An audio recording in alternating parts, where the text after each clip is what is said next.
Hello everyone. So answer writing સેશનનો આજે આપણે પહેલો દિવસ છે. ઘણા બધા મિત્રોને આન્સર રાઇટિંગમાં બહુ બધો પ્રોબ્લેમ આવે છે. એટલે ઓફલાઈનમાં તો અમે પ્રોબ્લેમ ફેસ કરીએ જ છીએ, છોકરાઓને જોઈએ છે, કારણ કે હવેથી ક્લાસ 3માં બી લેખિત પરીક્ષાનો ઉમેરો કરવામાં આવ્યો છે. જેના કારણે આજ સુધી કેવું છે કે આપણે લખવાની બિલકુલ તસ્દી જ નથી લીધી. બરોબર, સ્કૂલ કે કોલેજોમાં લખ્યું છે, પણ એ કેમ લખ્યું છે એ આપણને ખબર છે. જ્યારે આપણે વાત કરીએ કોમ્પિટિટિવ એક્ઝામમાં, તો એમાં એક અલગ લેવલના લેખનની જરૂર હોય છે, જે રાતોરાત ડેવલપ નથી થતું. એના માટે આપણે પ્રેક્ટિસ કરવી પડે. 2-3 મહિના આપણે રેગ્યુલર પ્રેક્ટિસ કરીએ, ત્યારબાદ આપણા લેખનમાં એક ગતિ આપણને મળતી હોય છે. તો એ જ ભાગરૂપે આજે આપણે એક નવું સેશન ચાલુ કરીએ છીએ, આન્સર રાઇટિંગનો પ્રોગ્રામ. કે આપણે ડેઈલી એક ક્વેશ્ચન લેશું, એમાં આપણે જાણશું કે કઈ રીતના આપણે આન્સરને લખી શકીએ છીએ, કેવી રીતના એનું માળખું બનાવવું, ઇન્ટ્રોડક્શનમાં શું લખવું, બોડીમાં શું લખવું, કન્ક્લુઝનમાં શું લખવું. બરોબર છે. અને આ પ્રોગ્રામ એવો છે ને કે યુપીએસસી, જીપીએસસી, સીસીઈ તમામ એક્ઝામમાં તમને ક્યાંક ને ક્યાંક કામ લાગશે. બરોબર. ઘણા બધા મિત્રોની એવી બી ક્વેરી આવે છે કે સર એક પ્રોગ્રામ ચાલુ કરો કે જેમાં એક આપણે ગ્રુપ બનાવીએ અને ડેઈલી આન્સર રાઇટિંગના એક ટાસ્ક આપીએ ને પછી આન્સર ચેક કરીએ. તો એ બી આપણું પાઇપલાઇનમાં જ છે, વહેલા મોડું ચાલુ થશે, તમને ઇન્ફોર્મેશન મળી જશે. બટ આજે આપણે ચાલુ કરીએ પહેલો સેશન. બરોબર, અલગ અલગ સબ્જેક્ટના લેશું અને આપણે બધું તો પોસિબલ નથી, બધું આપણે પ્રોગ્રામમાં કરશું કે ભાઈ ઇમ્પોર્ટન્ટ ટોપિક ક્યાં છે, એમાંથી કઈ રીતના ક્વેશ્ચન પૂછાઈ શકે છે, એ બધું આપણે પ્રોગ્રામની અંદર ડિસ્કસ કરશું. પણ અહીંયા આપણે ડેઈલી જે મહત્વના ટોપિક છે, બરોબર, અલગ અલગ સબ્જેક્ટના, એના વિશે ચર્ચા કરશું કે આન્સર કેવી રીતે લખવો. ઠીક છે, તો વધારે સમય ના લેતા સ્ટાર્ટ કરી દઈએ. તો ક્વેશ્ચન શું છે? તો ક્વેશ્ચન કંઈક આવો છે કે ભારતમાં વાદળી ક્રાંતિ એટલે કે બ્લુ રિવોલ્યુશન. બ્લુ રિવોલ્યુશન આપણને બધાને ખબર જ છે ભાઈ, શેના માટે થયું હતું. બરોબર, તો કે ક્યાંક ને ક્યાંક માછીમાર ઉદ્યોગ સાથે જોડાયેલું હોય એવું આપણને લાગે. વધારે ખબર ના હોય તો બી કાંઈ વાંધો નહીં, બટ ક્યાંક તમને એ તો ખબર પડે, કારણ કે હરિત ક્રાંતિ, શ્વેત ક્રાંતિ, એ તો બધી આપણને ખબર જ છે, આપણે સાંભળેલું જ છે. તો ક્યાંક ને ક્યાંક પિંક રિવોલ્યુશન, બ્લુ રિવોલ્યુશન, આ બધા વિશે આપણને ઓછો ખ્યાલ હોય છે. તો એના ઉપર જ ક્વેશ્ચન છે. શું છે આગળ? વિભાવના સમજાવો, પડકારોની ચર્ચા કરો અને દેશમાં મત્સ્ય ઉદ્યોગના વિકાસને પ્રોત્સાહન આપવા માટે અસરકારક પગલાં સૂચવો. હવે અહીંયા આપણે 250 શબ્દ, એટલે કે ભાઈ યુપીએસસી ની પેટર્ન લીધી છે. શું કામ? તો કે ભાઈ એ પેટર્ન પ્રમાણે આપણે પ્રેક્ટિસ કરશું ને તો આપણને જીપીએસસી થી લઈને સીસી સાવ રમકડું લાગશે. હંમેશા તમારે જે એક્ઝામ ક્રેક કરવી એના એક કે બે સ્ટેપ ઉપર જઈને તમારે તૈયારી કરવાની, જેથી કરીને તમારે જ્યારે એકચ્યુઅલ પેપર સામે આવશે તો તમને સાવ રમકડું લાગશે. આવા બધા ક્વેશ્ચનની તમે પ્રેક્ટિસ કરશો પછી તમે જોશો પેપરમાં આ તો બધા રમકડા છે ક્વેશ્ચન. બરોબર, એટલા માટે થઈને આવા આપણે 250 શબ્દના ક્વેશ્ચનની પ્રેક્ટિસ કરશું. 150 શબ્દમાં બી કરશું, બટ ચાલો આપણે 250 થી કરીએ. તો જોઈ લે, પેલા તો સમજીએ કે ભાઈ આપણે અપ્રોચ કેવો રાખવો જોઈએ. જો આન્સર રાઇટિંગના બેઝિક ફોર્મ્યુલા તમને કહી દો કેવી રીતે લખવો જોઈએ. તો આન્સર લખવા માટે છે ને પેલા તમને 2-3 વસ્તુ ખબર હોવી જોઈએ કે ભાઈ આન્સર લખવો હોય આપણે, ખાસ કરીને કોમ્પિટિટિવ એક્ઝામમાં, તો પેલા તો એની ઇન્ટ્રોડક્શન આપણે લખવું પડે. ઇન્ટ્રો, બોડી અને કન્ક્લુઝન. ઇન્ટ્રો છે, બોડી અને કન્ક્લુઝન. કન્ક્લુઝન એટલે નિષ્કર્ષ, બરોબર, અને બોડી એટલે મેઇન ભાગ જે આપણે આન્સરનો લખતા હોય એને. ઇન્ટ્રોડક્શન એટલે પ્રસ્તાવના એક. હવે આ બધા આટલી આપણને ખબર પડી ગઈ કે 3 ફોર્મેટમાં લખવાનું છે, પણ કેવી રીતે લખવું? તો કે ભાઈ ઇન્ટ્રોડક્શન છે ને, તમારા ટોટલ 250 વર્ડ પૂછ્યા ને તેનો 10%, એટલે 25 વર્ડની અંદર તમારું ઇન્ટ્રોડક્શન ખતમ થઈ જવું જોઈએ. બોડી કેટલા વર્ડમાં લખવાની? તો કે ભાઈ 80%. કારણ કે આમાં જે પણ કઈ મેઇન તમારું કન્ટેન્ટ છે, ડેટા છે, એ બધું બોડીની અંદર આવશે. ઇન્ટ્રોડક્શન અને કન્ક્લુઝન હમણાં એ સમજાવું કે એમાં શું લખીએ, અને કન્ક્લુઝનમાં તો કે એમાં 10%. તો આવી રીતના તમારે ક્યાંક ને ક્યાંક આન્સર લખવો પડે, બરોબર, ત્યારે જઈને તમારો આન્સર એક પરફેક્ટ આન્સર તમારો ગણાય. હવે ઇન્ટ્રોને કેવી રીતના લખવું જોઈએ? સાદું દેશી ભાષામાં તમે સમજો ને તો એક્ઝામિનર પેપર ચેક કરે ને તો એને ઇન્ટ્રોડક્શન થી ખબર પડી જવી જોઈએ કે તમારા આન્સરમાં શું શું વસ્તુ તમે લીધેલી હશે. એક કહેવા જાય ને કે પિક્ચર આવે એ પેલા જે ટ્રેલર આપણે જોતા હોઈએ છે ને, ટ્રેલર કે ટીઝર, કે આ ઇન્ટ્રોડક્શન સેમ વસ્તુ કરશે. એક્ઝામિનરને જે પેપર જોવા વાળો હશે એને તમારા આખા આન્સરનું કહેવાય ને કે એક ટીઝર એમાંથી મળી જશે ઇન્ટ્રોડક્શનમાંથી. ઇન્ટ્રોડક્શન તમારું થઈ ગયું. પછી તમારે બોડીમાં આખો તમારો આન્સર જે છે એ બોડીમાં આવશે, બરોબર. પોઝિટિવ એસ્પેક્ટ તમે લખો. આપણે બ્લુ રિવોલ્યુશનનો ક્વેશ્ચન લીધો છે, તો બ્લુ રિવોલ્યુશન શું છે, કયા સમયગાળામાં ચાલુ થયું, તો એના પોઝિટિવ ઇફેક્ટ શું છે, શું એને સુધારવા માટે આપણે પગલાં લઈ શકીએ, બરોબર. ક્વેશ્ચનમાં હતું ને સુધારવા માટેના પગલાં સૂચવો, તો શું આપણે એમાં પગલાં છે એ બધું બોડીની અંદર આવશે. નેગેટિવ પોઈન્ટ કઈ હોય તો એ બી બોડીની અંદર આવશે. તમે ધીરે ધીરે આપણે જેમ પ્રેક્ટિસ કરતા જશો એમ તમને ખબર પડતી જશે, બરોબર. બીજી વસ્તુ કન્ક્લુઝનમાં શું લખવાનું, નિષ્કર્ષ. હવે તમે આખો આન્સર લખી લીધો, ઇન્ટ્રોડક્શનમાં ટીઝર આપી દીધું, બોડીની અંદર તમે બધા મેઇન ટોપિક લખી દીધા, પછી છેલ્લે કન્ક્લુઝન. હંમેશા તમારે ફ્યુચરિસ્ટિક કન્ક્લુઝન આપવાનું હોય, એટલે કે સોલ્યુશન બેઝ. તમારે હંમેશા એવું દર્શાવવાનું હોય કે ઓકે આ પગલાની ચર્ચા આપણે આ ક્વેશ્ચનની અંદર કરેલી છે, એને સુધારવા માટે થઈને આપણે આ પગલાં લઈ શકીએ છીએ, એવી રીતનું તમારું કન્ક્લુઝન હોવું જોઈએ. જેમ જેમ આપણે આગળ જશું એટલે જ હું અહીંયા છે ને ક્વેશ્ચનની સાથે આન્સર બી લખીને આવ્યો કે તમને ખબર પડે કે કેવી રીતના આપણે લખવું જોઈએ, બરોબર છે. તો આ એક થઈ ગયું ક્યાંક માળખું.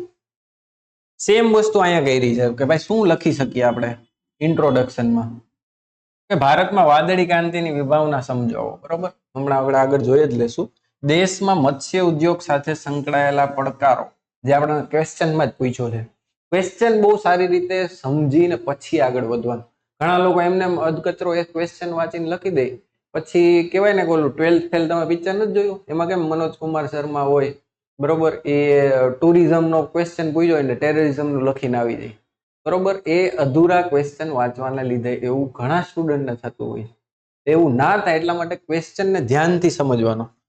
નેક્સ્ટ શું આપણે લખી શકીએ તો કે ભાઈ દેશમાં મત્સ્ય ઉદ્યોગના વિકાસને પ્રોત્સાહન આપવા માટેના આપણે જે પણ કઈ પગલા સૂચવીએ, બરોબર, જે પણ કઈ એ હમણાં હું તમને કહીશ. અમુક તો બેઠા બેઠા જ પોઈન્ટ આપવાના હોય, બરોબર. અમુક ટેકનોલોજીકલ હોય, ઇકોનોમિકલી હોય, એ તો બધા બેઠા બેઠા જ પોઈન્ટ લખી દેવાના હોય.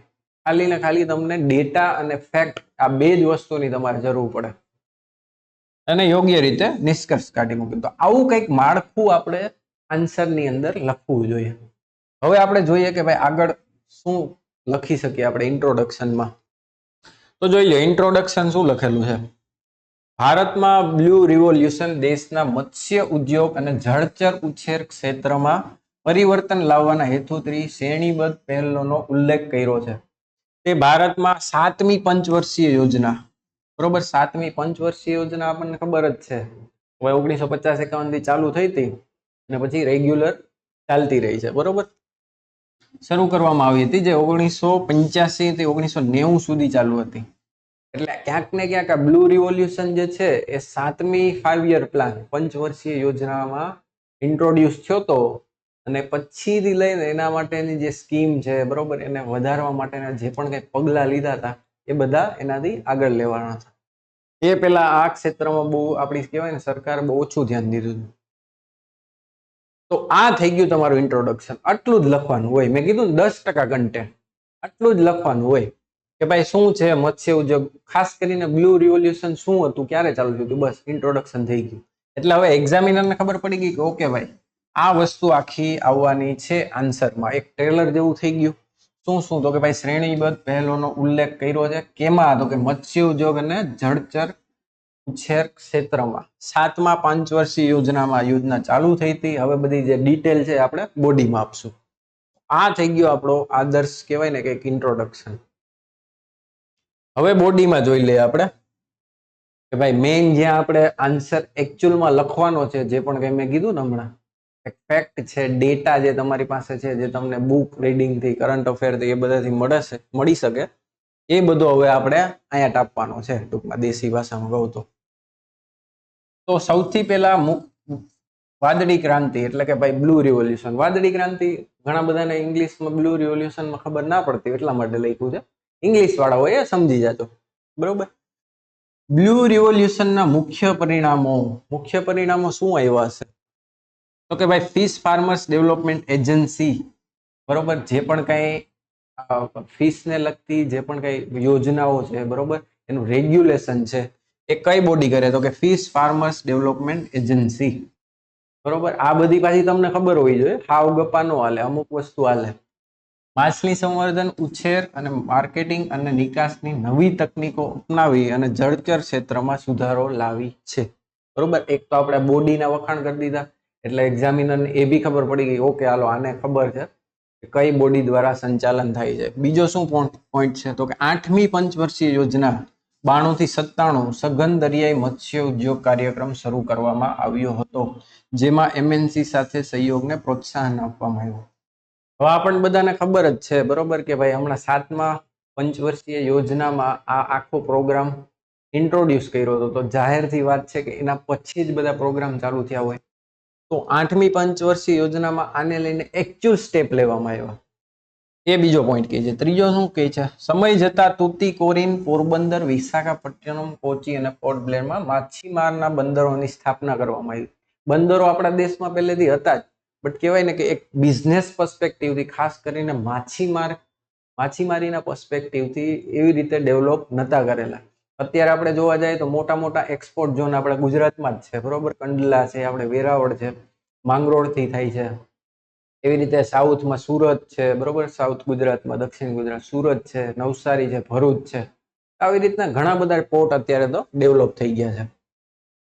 હવે આમાં તમે બીજી વસ્તુ એ કરી શકો કે જો આવા પોર્ટ તમને કદાચ આપ્યા હોય ને તો તમે આવી રીતના મેપ ક્યાંક દોરી,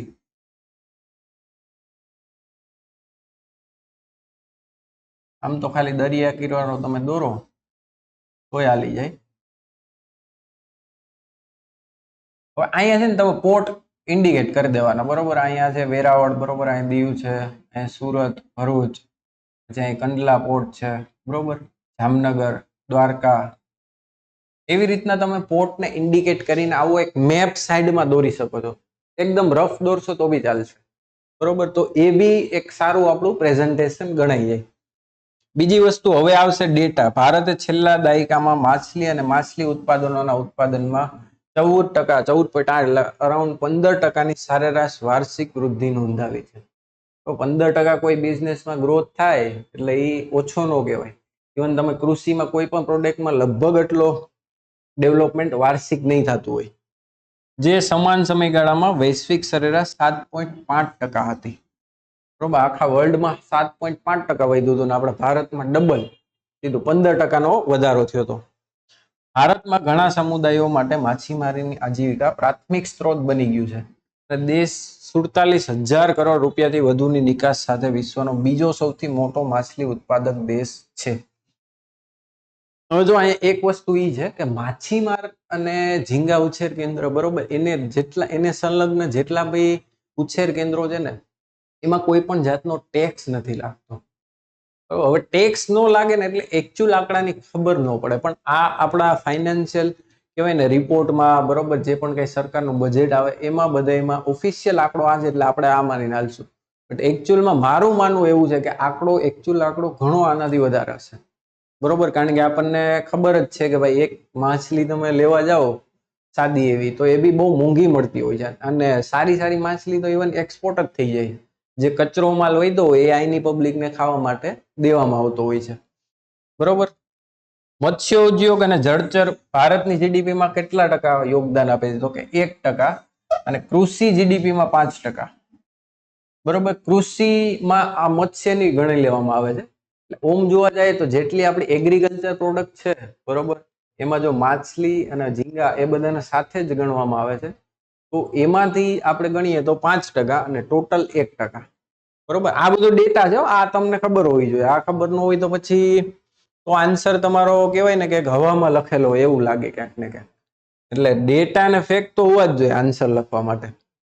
એ બી કઈ રીતના લઈ આવવા અને કયા મેઇન ટોપિક છે જેને ગોખી મારવાના હોય, સાદી ભાષામાં તમને કહું ને હું તો 80% તમારું મેઇન્સ તો છે ને 2 થી 2.5 મહિનાનું કામ છે.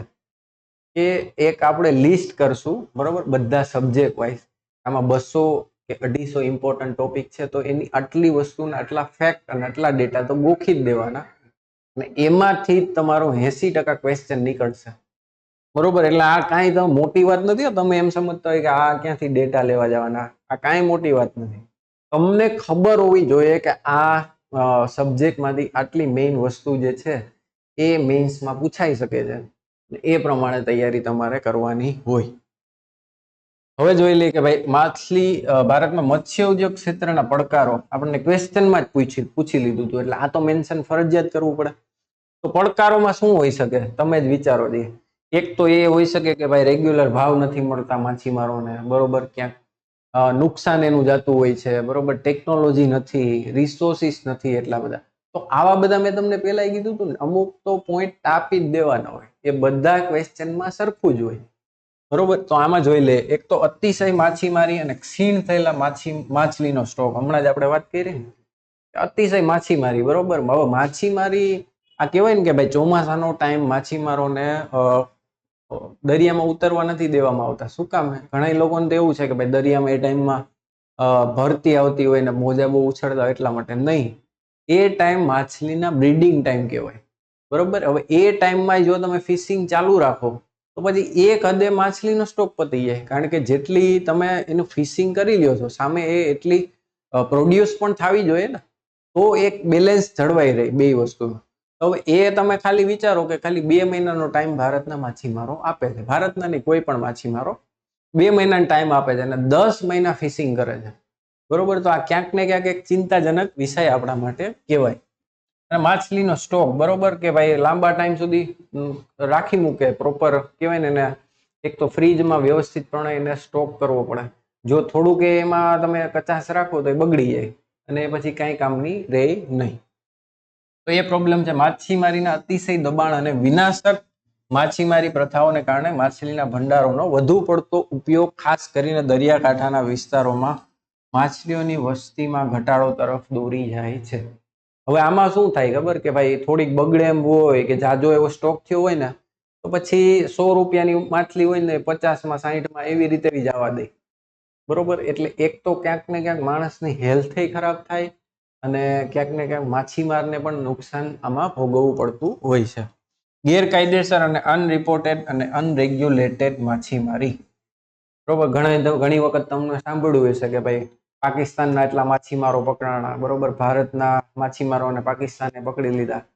તો કે આપણી એક એક્સક્લુઝિવ ઇકોનોમિક ઝોન આપેલું હોય કે એમાં જ આપણે માછીમારી કરવાની હોય. હવે આગળ આપણે એ બી જોશું કે ભાઈ એક્સક્લુઝિવ ઇકોનોમિક ઝોન કેને કહેવાય, કે તો કે ભાઈ દરિયાની સપાટીથી અમુક અંતર સુધી, જે દરિયાની અંદર કિનારાથી લઈને દરિયામાં અમુક અંતરે જે ડિસ્ટન્સ આપેલું છે, એ એક્સક્લુઝિવ ઇકોનોમિક ઝોન પર્ટિક્યુલર દેશને આપેલું હોય કે ભાઈ તમે આટલા જ એરિયામાં તમે તમારી માછીમારી કરી શકશો. એના પછી ઇન્ટરનેશનલ બોર્ડર ચાલુ થઈ જતી હોય, ત્યાં માછીમારી અલાઉડ નથી, ઇલીગલ કરો એ વસ્તુ અલગ છે. હવે કે ત્યાં કઈ દરિયામાં બાઉન્ડ્રી તો હોય નહીં, કઈ ઝંડા તો માર્યા ન હોય, એટલે આપણા માછીમારો ઘણી વખત પાકિસ્તાન વહી જાય, માછીમારો પાકિસ્તાનના આપણે અહીંયા આવી જાય, શ્રીલંકામાં બી એવું થાય છે, બરોબર. એટલે એ પ્રોબ્લેમ બહુ મોટા પાયે છે. એ જ વસ્તુ આમાં લખેલી છે. અસરકારક અમલીકરણ મિકેનિઝમ અને એજન્સીઓને વચ્ચે સંકલનનો અભાવ સમસ્યાને વધારે છે. ક્યાંક ને ક્યાંક એક ઓથોરિટી આરે એ તો આપણે પ્રોબ્લેમ છે જ બધી સરકારી કચેરીઓમાં, બરોબર, કે પ્રોપર કહેવાય ને કે ભાઈ સપોર્ટ નથી મળતો. આવું કંઈક થયું હોય તો તમે જોતા હોય કે 20-20 વર્ષે માછીમારો પાછા આવતા હોય છે, બરોબર, પાકિસ્તાનમાં પકડાઈ છે. તો એ આપણી એજન્સીઓની કમી છે ને, કે ક્યાંક ને ક્યાંક પ્રોટેક્શન નથી આપી શકતા આપણે, બરોબર, એટલું એશ્યોરન્સ નથી આપી શકતા.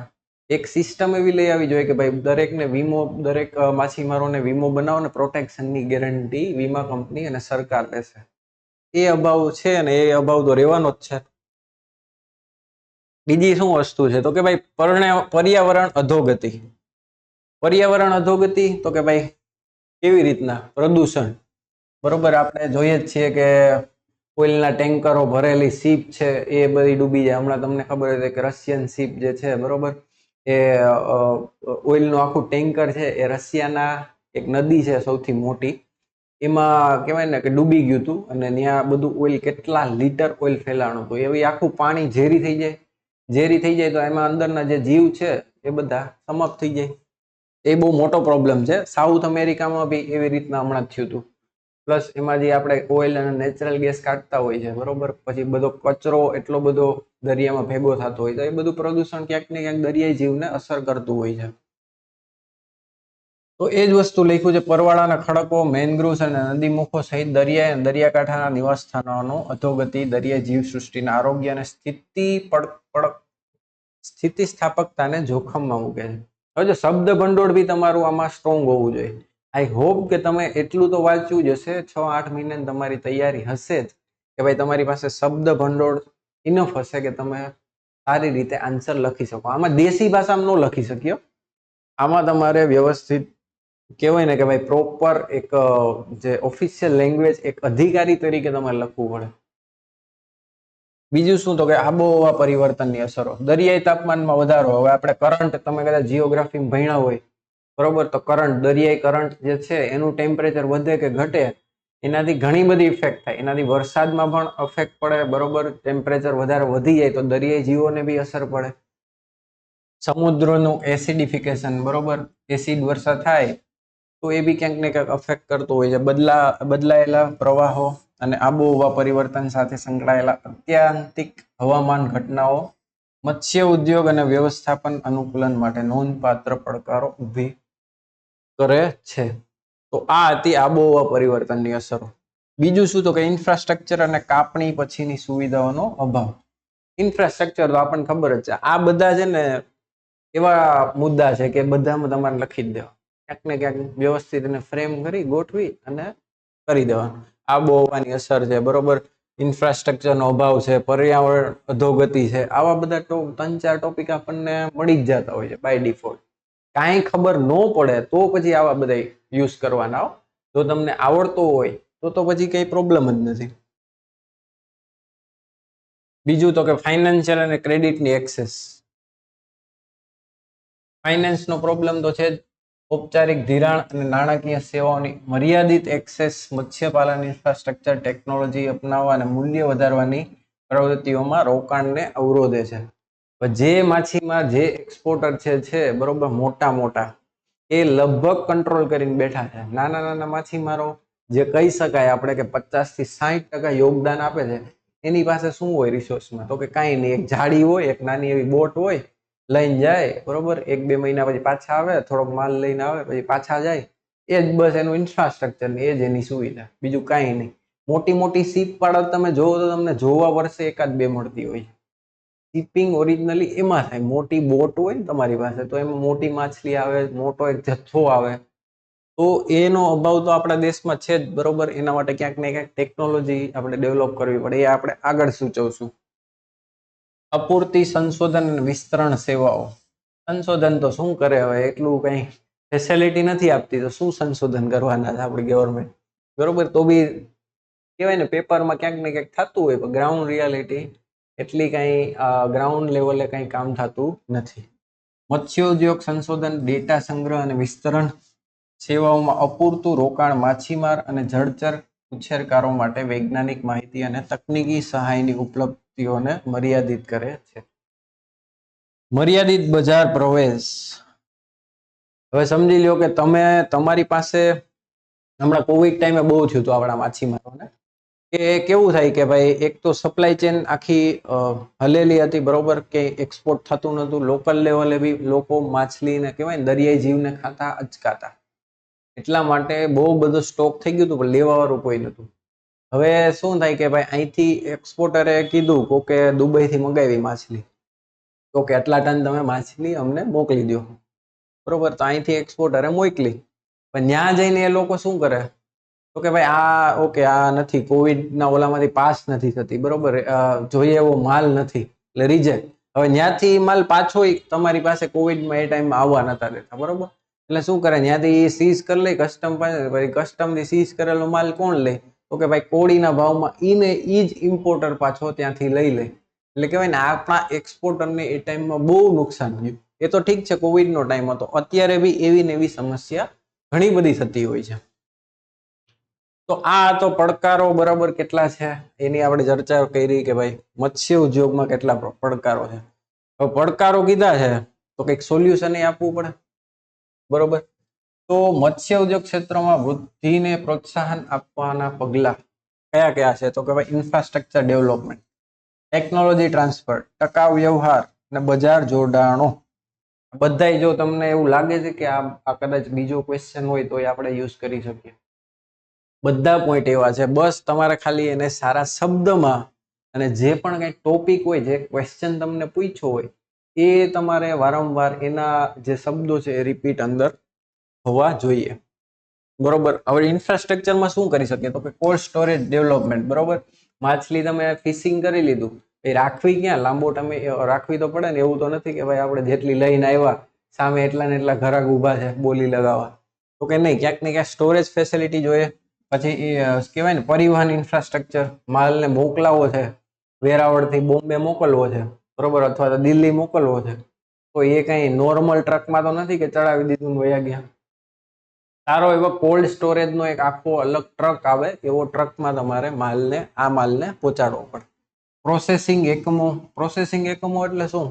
તો કે ભાઈ માછલીને લઈ આવ્યા, બરોબર, પછી એ લાંબા ટાઈમ સુધી ટકી રહે એના માટે અમુક એને કહેવાય ને કે ભાઈ ધોવી પડે, પ્લસ એમાં બરફ અંદર મૂકવો પડે સાફ કરીને વ્યવસ્થિત, અમુક અંગ એને કાપવા પડે. એ વધારે તો આપણને ડિટેલ નથી ખબર, બટ એક પ્રોસેસ કરવી પડે. એ પ્રોસેસિંગ એકમ જો થઈને પછી ક્યાંય એક્સપોર્ટ થતી હોય લાંબા ટાઈમ સુધી એ માલ ફ્રેશ ને ફ્રેશ રહી, બરોબર, જેથી લણણી પછીના હેન્ડલિંગ અને ફિશરીઝ ઉત્પાદનોમાં માર્કેટિંગમાં સુધારો થાય. ટેકનોલોજી ટ્રાન્સફર, તો એ બી પ્રશિક્ષણ કાર્યક્રમો તમે બરોબર વિડીયો કોન્ફરન્સ કરી શકો કે ભાઈ આવી રીતના તમારે ફિશિંગ કરવું, આવી રીતના તમારે એની જાળવણી કરવી, આવી રીતના તમે એક્સપોર્ટ કરી શકો, એવી તમે ટ્રેનિંગ આપી શકો.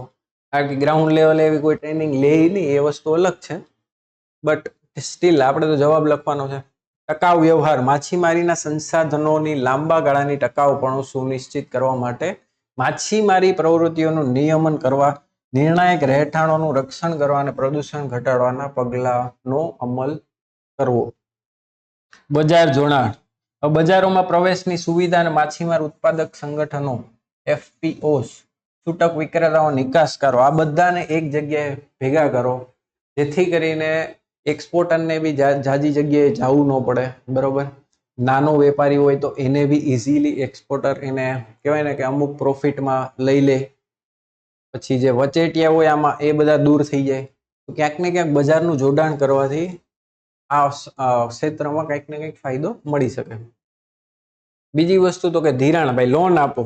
લોન અને વીમો આપણે પહેલા જ વાત કરી, બરોબર. એ સરકાર કે કોઈ વીમા કંપની આપવો જોઈએ. ક્ષમતા નિર્માણ કરવું જોઈએ, જેથી કરીને વધારે પ્રમાણમાં માછીમારી થઈ શકે, બરોબર. એક આપણે કહેવાય ને હમણાં કે ભાઈ ફિશિંગનો જે પણ કંઈ ટાઈમ છે અમુક, જે ટાઈમમાં આપણે ચોમાસાનો ખાસ કરીને 2-3 મહિના જે ગણીએ છીએ એ સમયગાળાને ક્યાંક વધારીએ, જેથી કરીને ફિશિંગનું પ્રોડ્યુસ છે બેલેન્સ થઈ જાય, બરોબર. નીતિને સમર્થન આપવું જોઈએ. કઈ નીતિ? તો કે સંસાધન વ્યવસ્થાપન માટે નિયમનકારી માળખા, નવીનતા, ઉદ્યોગ સાહસિકતા માટેની પ્રોત્સાહક યોજનાઓ. જે પણ કઈ સરકાર યોજના બનાવે તેમાં મોટા પ્રમાણમાં તમારે ભાગ લેવો જોઈએ, એવું આપણે સૂચન કરીએ છીએ. પ્રધાનમંત્રી મત્સ્ય સંપદા યોજનાનો હેતુ યોગ્ય નીતિ, માર્કેટિંગ અને ઇન્ફ્રાસ્ટ્રક્ચર સપોર્ટ દ્વારા ભારતને માછલી જવાબદાર ઉત્પાદનો માટે હોટસ્પોટ બનાવવાનો છે. હવે જો એક બે જે આમાં કેમ આપણે મેન્શન કરી પ્રધાનમંત્રી મત્સ્ય સંપદા યોજના, બરોબર. આવી રીતના તમે કોઈ પણ કહેવાય ને કે જે પણ એક્સપોર્ટને લગતી અને મત્સ્ય રિલેટેડ જે બી કઈ યોજના હોય એ બી યોજના પણ લખી શકો છો, બરોબર. એ સારી ઇમ્પેક્ટ પાડશે. અને છેલ્લે નિષ્કર્ષ, આપણે કીધું ને કન્ક્લુઝનમાં આપણે શું વાત કરી તો કે ભાઈ ફ્યુચરિસ્ટિક કંઈક સોલ્યુશન બેઝ કન્ક્લુઝન આપણું હોવું જોઈએ. તો એ કહેવાય ને કે ભાઈ આપણને વ્યવસ્થિત એના માર્ક મળી શકે. ભારતમાં મત્સ્ય ઉદ્યોગ ક્ષેત્ર ખાદ્ય સુરક્ષા, આર્થિક વિકાસ અને પર્યાવરણીય ટકાઉપણું માટે ઘણું મહત્વ ધરાવે છે. હવે જો બધાય શાકાહારી જ હોય તો ક્યાંક ને ક્યાંક આપણે અનાજની કમી ઊભી થાય. એટલા માટે આ વર્ક બી જરૂરી છે. એક સાયકલ જે કહેવાય ને બાયોલોજીકલ સાયકલ, ભગવાને સમજી વિચારીને બધી એક એ સાયકલ બનાવી છે.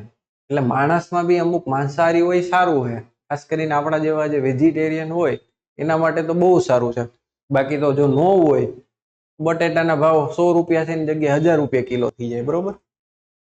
તો એ ટકાઉ પ્રથાઓ, તકનીકી નવીનતા અને અસરકારક શાસનને અપનાવવું એ મત્સ્ય ઉદ્યોગ ક્ષેત્રના ભાવિને આકાર આપવા અને વર્તમાન અને ભાવિ પેઢીના લાભ માટે તેની સંપૂર્ણ ક્ષમતાનો ઉપયોગ કરવા માટે નિર્ણાયક બનશે.